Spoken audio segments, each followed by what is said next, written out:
اسلام کو ڈیفائن کیا ہے کہ کلو من الطیبات، پاکیزہ کھاؤ اور عمل بھی پاکیزہ کرو.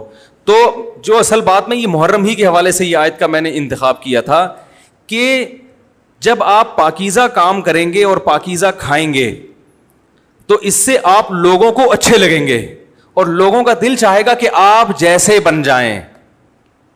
سمجھ میں آ رہی بات؟ ایک مثال دیتا ہوں.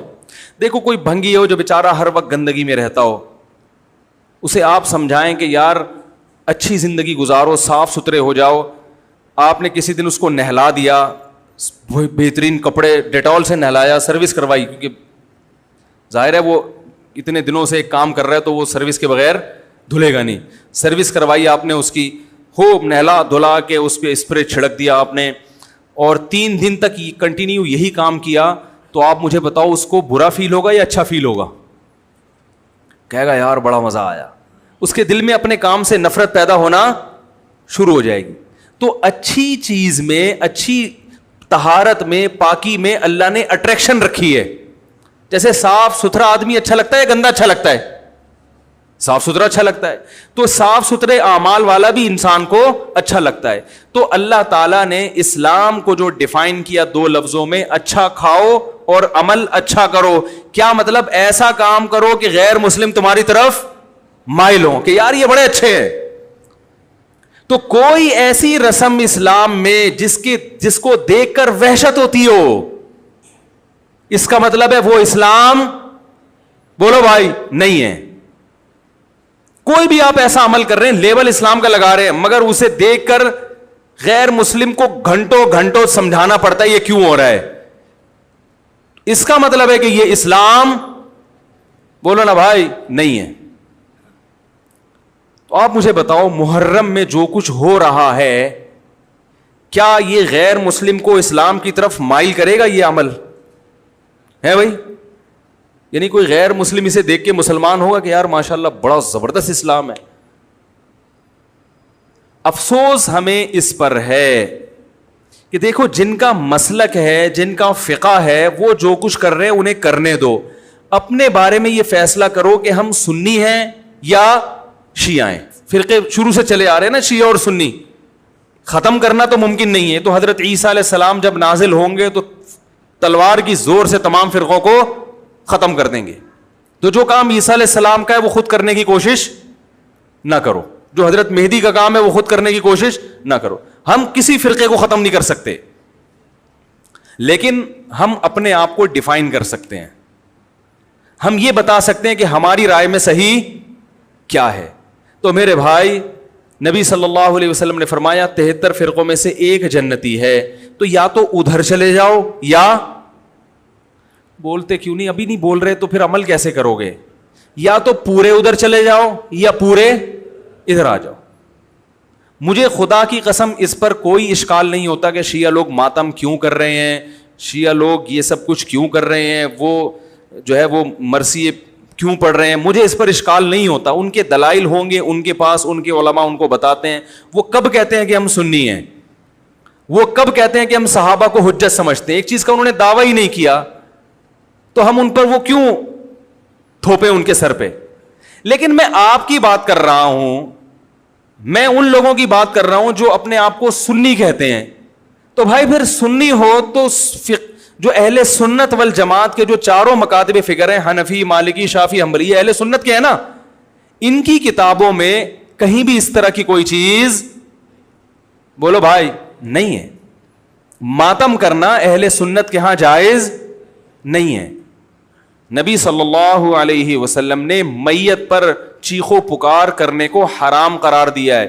نوحہ کو جو میت پہ رونا پیٹنا ہوتا ہے, گریبان چاک کرنا, اس عمل پر آپ صلی اللہ علیہ وسلم نے لعنت فرمائی ہے. صحیح بخاری صحیح مسلم کی حدیثیں ہیں.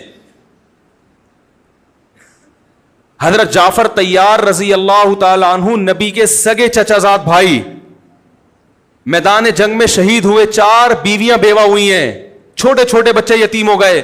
آپ نے ان کی بیویوں کو زور سے رونے کی اجازت نہیں دی.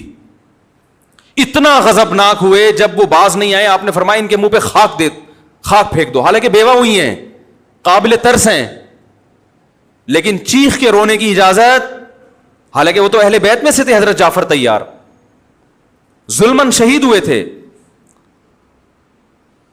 ہماری نظر میں حضرت حسین رضی اللہ تعالی عنہ کا قتل کربلا میں یہ تاریخ کا بدترین ظلم, اس لیے بدترین ظلم کہ آپ غیر مسلموں کے ہاتھوں شہید نہیں ہوئے, بلکہ ان لوگوں کے ہاتھوں شہید ہوئے جو اپنے آپ کو مسلمان کہتے تھے, اور مسلمانوں کی قیادت اس وقت ان کے ہاتھ میں تھی, حکومت ان کے ہاتھ میں تھی.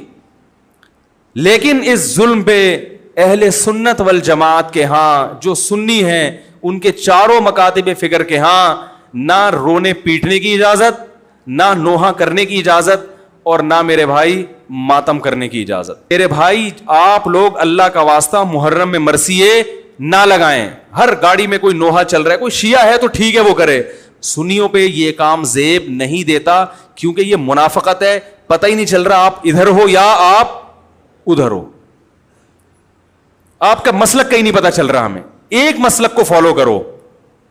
ہمارے ہاں محرم منحوس مہینہ نہیں ہے, ہمارے ہاں محترم مہینہ ہے, مبارک مہینہ ہے. امہات المومنین میں سے بعض کی اس مہینے میں شادی ہوئی ہے.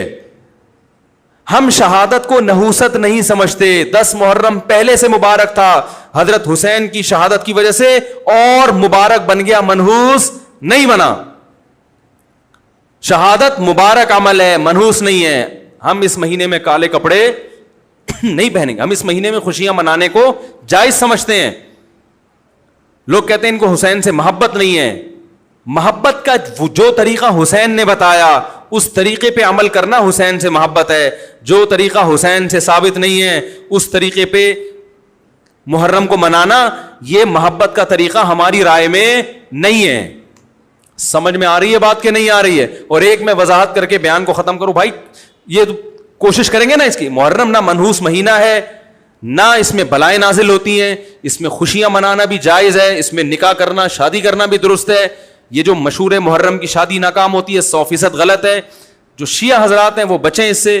ہمارے ہاں یہ بالکل اس کی اجازت ہے, آپ محرم میں نکاح بھی کریں, محرم میں آپ اپنے بچوں کا عقیقہ بھی کریں, آپ اس جو ہے جو بھی خوشیاں ہیں آپ اس کی کریں, تاکہ اسلام کا جو رخ ہے نا, اسلام میں کوئی مہینہ منحوس نہیں ہے, تاکہ غیر مسلموں کے سامنے کم از کم ہماری طرف سے جو اسلام پیش ہو وہ یہ والا ہو, ان کی طرف سے وہ والا ہو. غیر مسلم کے پاس آپشن ہو کہ بھائی دیکھ لو ان میں جو اچھا لگتا ہے وہ والا اسلام آپ فالو کر لو, لیکن آپ بھی ویسے ہی بن گئے تو پھر اسلام کا ایک رخ جائے گا ان کے سامنے.